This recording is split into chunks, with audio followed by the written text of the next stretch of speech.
featuring Daggering the Truth. Yeah. Or Daggering. Yeah. Featuring grappling with daggers.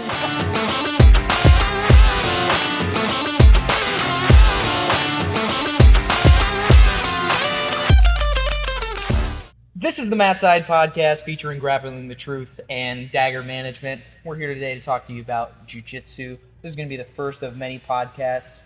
As you can see today, we don't have our distinguished guest with us, but in the future, we plan to have extra people on board here listening to our conversations. But we talk about a lot of things about Jiu-Jitsu.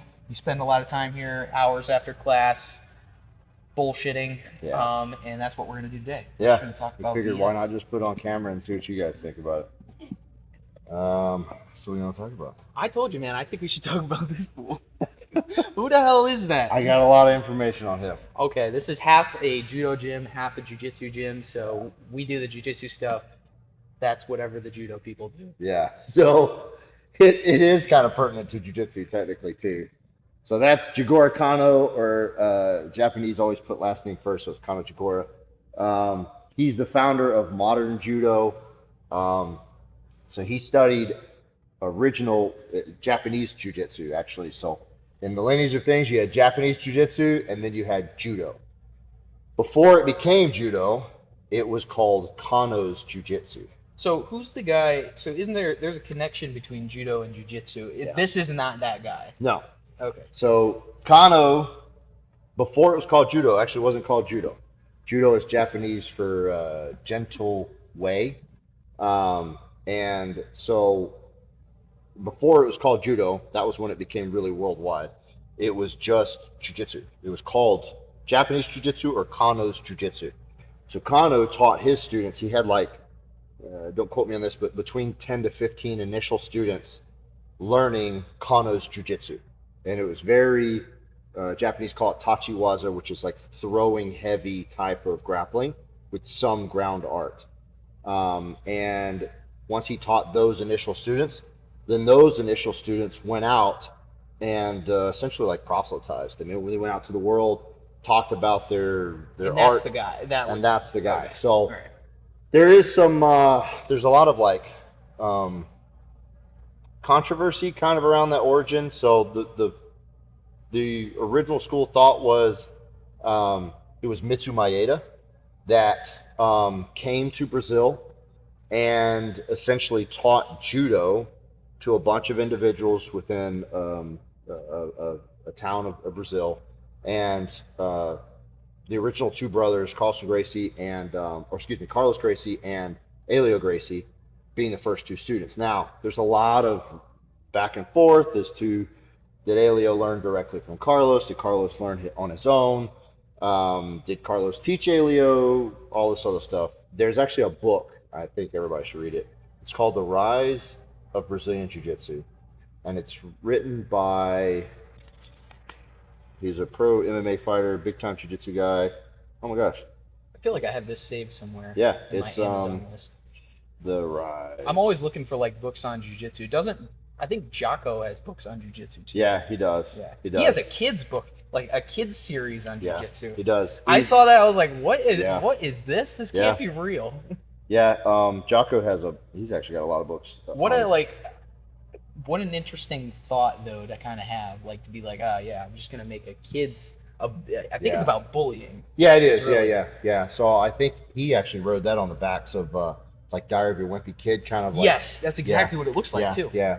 So he created how to deal with bullies. Obviously, there's a lot of jiu-jitsu intricacies involved, but it's like winning the fight before the fight ever starts. Like, how do you use verbal jiu-jitsu, and how do you also kind of manipulate your environment to not be in a position like that? I mean, I wonder how good those books did, because I mean they're old. They're relatively old. Yeah, they've been around for a few years now. Jocko, I have Jocko's first two books. He's got Extreme Ownership, and then he came out with another one. It's like Leadership Tactics and stuff. Super awesome stuff. It's very heuristic, gives you a bunch of bullet points to follow. Did you figure out who wrote that? Yeah, I did. So the book we were talking about earlier, it's called The Rise and the Evolution of Brazilian Jiu-Jitsu, and it was Robert Drysdale. Okay. Robert Drysdale wrote this book. It's super thorough. There's supposed to be a documentary coming out that's going to follow that book. but it's on Audible and paperback and hardback cool. currently. But he traveled all over Brazil. He interviewed so many people. He interviewed a lot of OG judo guys that are like barely still alive, 90 to 100 years old, that were around during that era.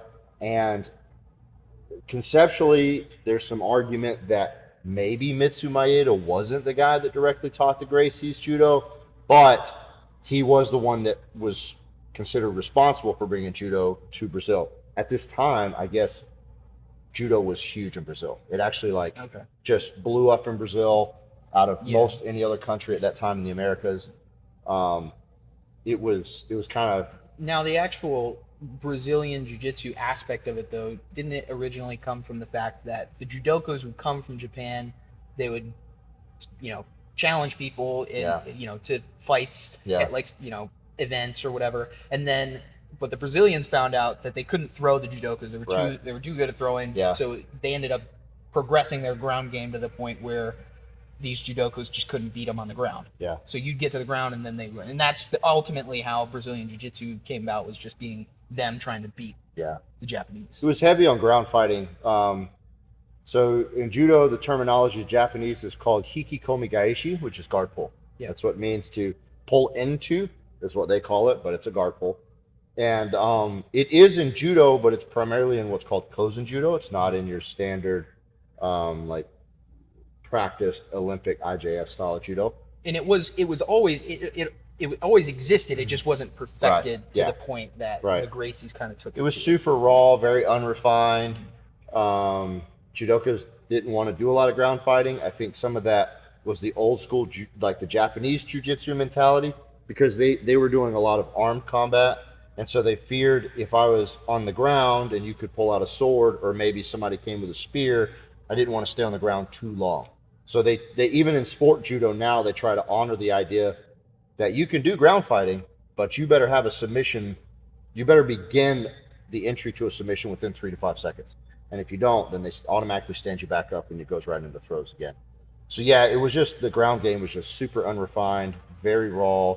And at the time, the judo throws, I mean, there's always been a lot of judo throws, but they weren't quite as adaptive as what they've come to now. Now, judokas are not going to admit to this, but I think wrestling had a lot of influence. We'll cut that out. Yeah. Well, a lot of judokas got a lot of good influence from wrestlers too. And some of them will admit it, some old school. But there was a lot of heavy influence that wrestlers brought to judo, just as judo had brought to jiu-jitsu, and jiu-jitsu. There's bleed over across the I arts. feel like the wrestling community, I feel like there's been this point in time where the wrestling community and other martial arts were all we don't want nothing to, we're our own thing. We're not you. You're your thing. And then now we've got this gradual blend where these things are coming back together. It's kind of an interesting. It feels like an interesting wave. Now we're going back into this mixed martial art, almost like a mixed martial art, but we're calling it call it what you want, American Jiu-Jitsu or whatever. It's the blend. We're blending the two martial arts back together. So. And I think here's the thing, the modern era of especially no-gi jiu-jitsu is there's such a heavy wrestling influence. I think people realize now you need wrestling if you want to be good, especially at a high level, but you want your ground game to actually be worth anything.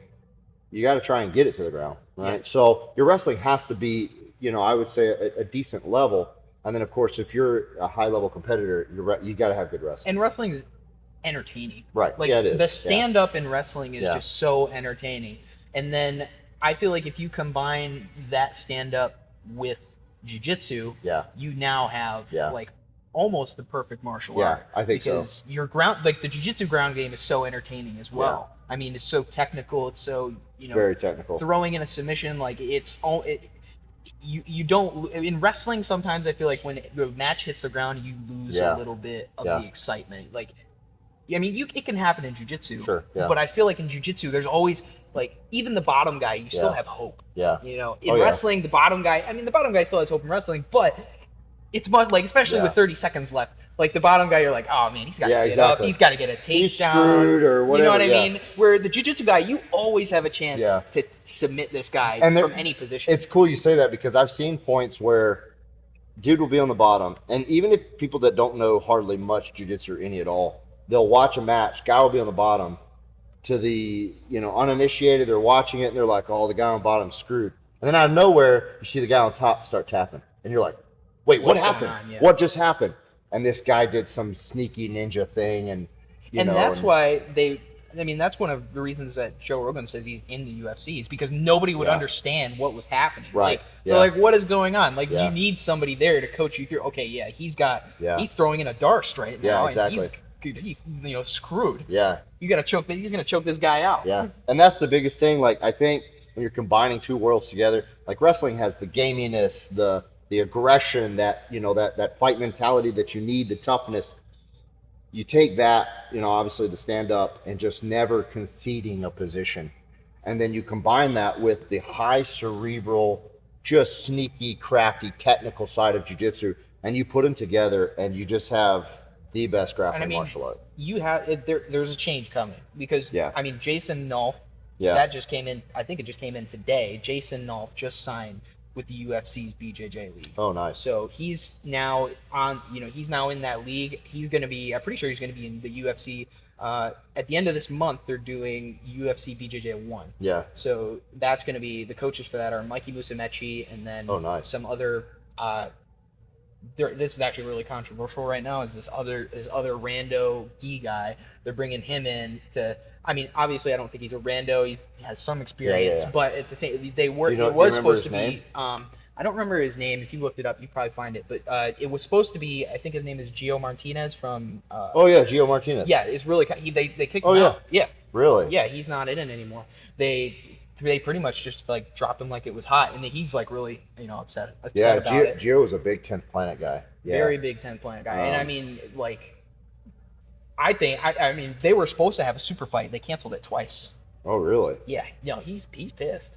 Yeah. Which rightly so. They canceled this match 2 times in a row. Yeah. I'm sure that's a pretty decent payday for him. And UFC knows what's coming. UFC knows that jiu-jitsu is on the rise, and people really enjoy watching it. It's just I think the rule set hasn't been exactly perfected yet. Yeah. Yeah, I think that's the biggest thing, and to your point, if we can get a lot more wrestling influence, a lot more wrestlers that want to cross over, after high school, after college, there is no wrestling left. Unless you want to go Olympics or whatever, there's no wrestling left. There's no grappling. So it's like, okay. Well, and that's another thing too. Is like you want to go to the Olympics.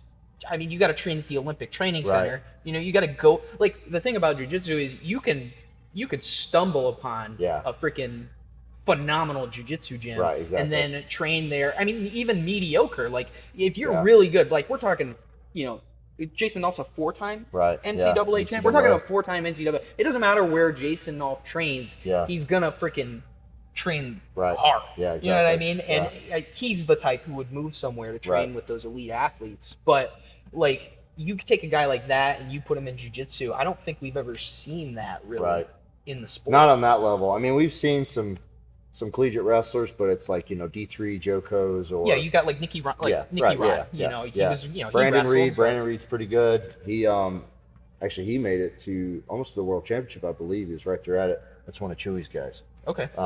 And he was I think he was like D2 or D3 heavyweight guy, but his wrestling's really good. And he crossed over, and the one thing I like about him and a lot of these guys, they're not overly prideful to say I don't need jiu-jitsu. Like a lot of guys, you'll have wrestling, like, and take it from wrestlers. We're 2 wrestlers here that go, okay, look, I trust my wrestling. Wrestling's good. It's a great base, but I still need to know jiu-jitsu. I still need to learn it.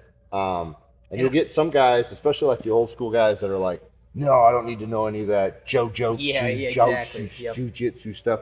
And it's like, yeah, you do. You do need to know both sides of the equation. No, you really do. And I feel like nowadays people are more excited, but you're right. There's this generation of wrestlers who are like wrestling only, period. The fundamentals of wrestling. That's all we're going to do is the fundamentals. Like forget your jiu-jitsu crap. Like throw that out the window. We should really be embracing the 2 martial arts. I feel like my wrestling alone has gotten better just from thinking about my jiu-jitsu. Because there's a lot more threats in jiu-jitsu. So, when you have so many more threats, you have to be far more meticulous and a lot more technical with your wrestling because the one thing, I said this a few weeks back with you guys, like Jiu-Jitsu rule set is so broad. I mean, wrestling, I can't hand clasp. Jiu-Jitsu, okay, who cares? Yeah. And so there's so much more like, okay, I can't, or hand clasp around the neck, I got to have an arm involved, and little nuances like that. I mean, that's the thing about wrestling too, is wrestling, you go to a tournament, you don't even have to go to the rules meeting. You know the rules because it's wrestling. Yeah. Wrestling rules are the same any tournament, anywhere. Yeah. This is only a jiu-jitsu thing, where in jiu-jitsu, you go to 3 different tournaments and you have 3 different substantially different rule sets. Exactly. Like you have to go read the rules in order to know what you're doing.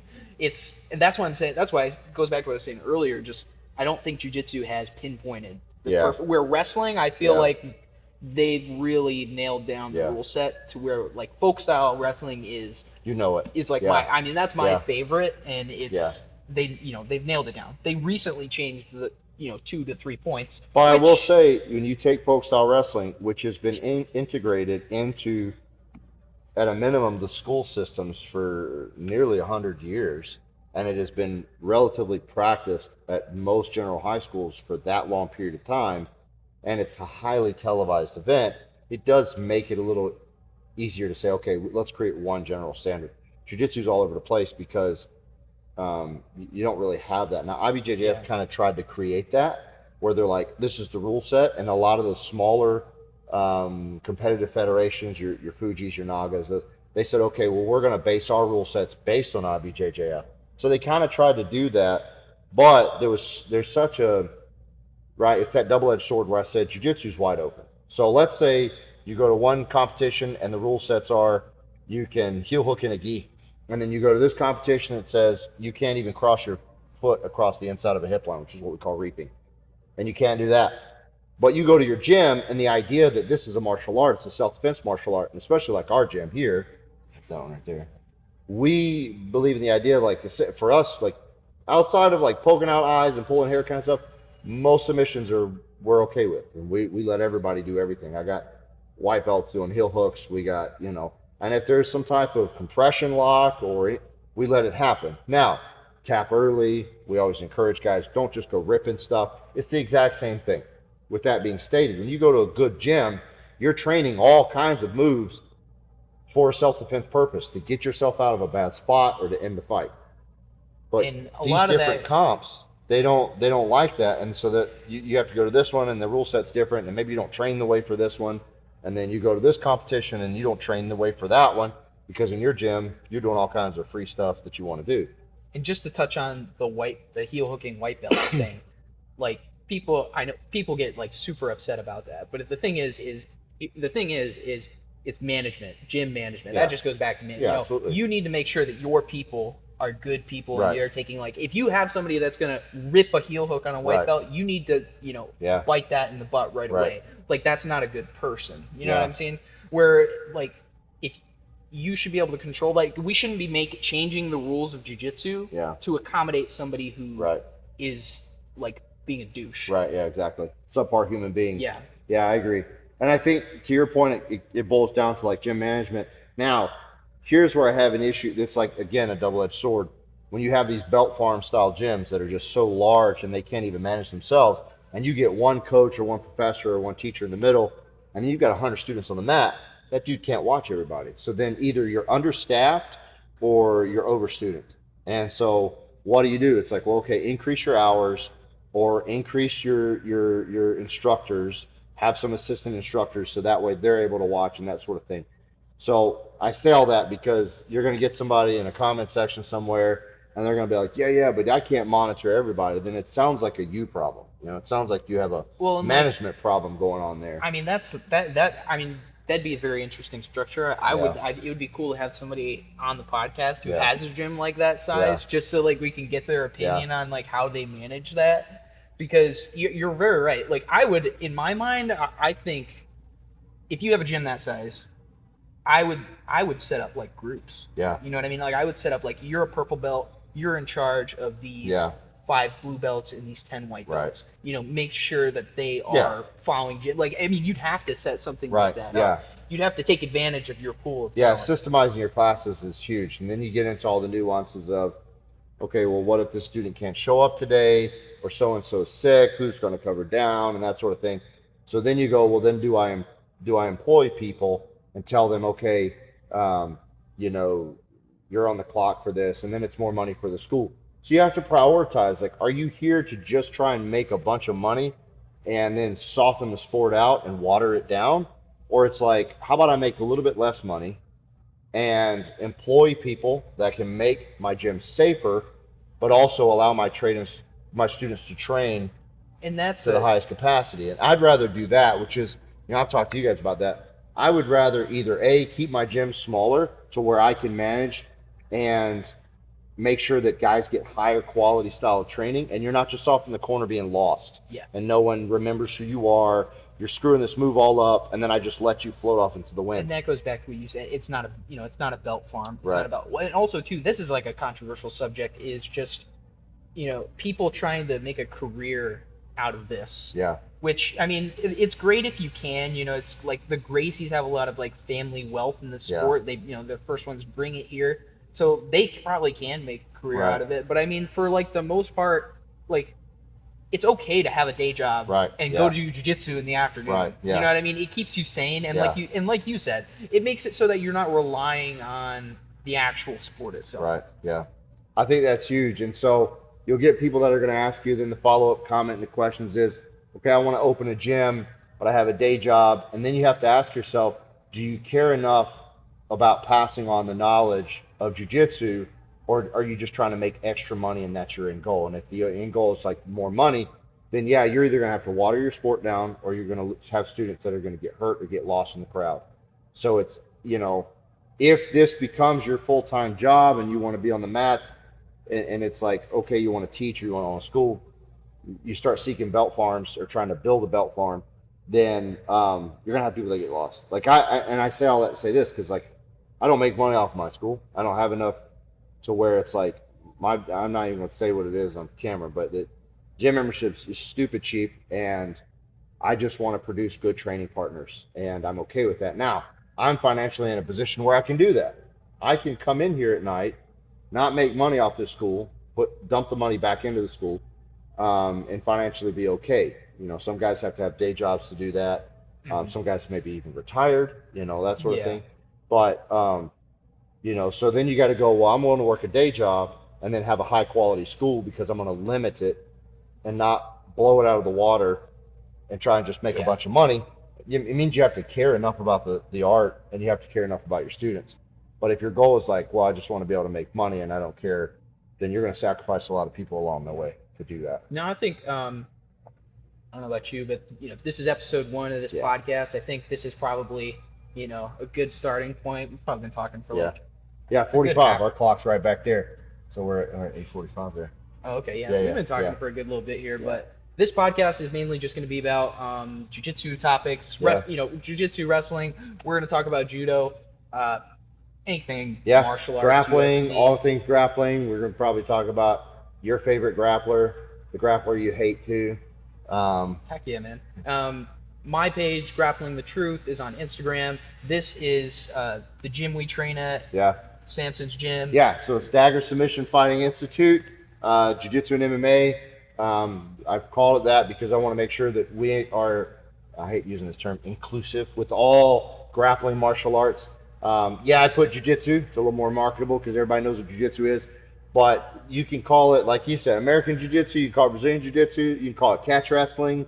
I don't care what you call it. It is wrestling with submissions. It is the combination of wrestling, no-gi judo, and jiu-jitsu, bringing it all into one place. So that's where we train. Yeah. Cool. This is the Matside Podcast, episode 1. Thanks for tuning in. Sweet.